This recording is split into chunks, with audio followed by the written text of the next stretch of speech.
তুমি যে আমারে আগের বার ফোন দিছিলা, তোমার বাথরুম প্রচন্ড কষা ছিল, খুব কষ্ট পাইতেছিলা, বিদেশে আছো তাই না? গ্যাস্ট্রিকের সমস্যা ছিল, এগুলো খুব কষ্ট ছিল নাকি? এখন এখন আমি যে এরপরে তো আমি ওষুধ দিলাম, ওষুধগুলো নিয়ে পূর্ণাঙ্গ ডোজ খাইছো, খাওয়ার পরে তোমার বাথরুম কষা এবং গ্যাস্ট্রিক এগুলো কি গেছে নি ভাই? ভালো আছেন এখন?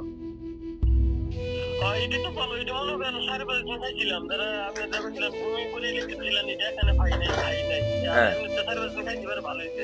ঠিক আছে, মানে যে বাদ বাকি পরি আছে আগের গুলি মানে যদি তো মানে আছে এদিকে মানে মানে অন্য কাজ ওষুধ কিছু যেগুলো রয়ে গেছে এগুলো খাইবা কি নাই তো? এমনি এখন পায়খানা তো আর কষা হয় না নাকি? না না এখনো কথা হয় না তুমি কোন পায়খানা দেশে করা আছো? হয় না।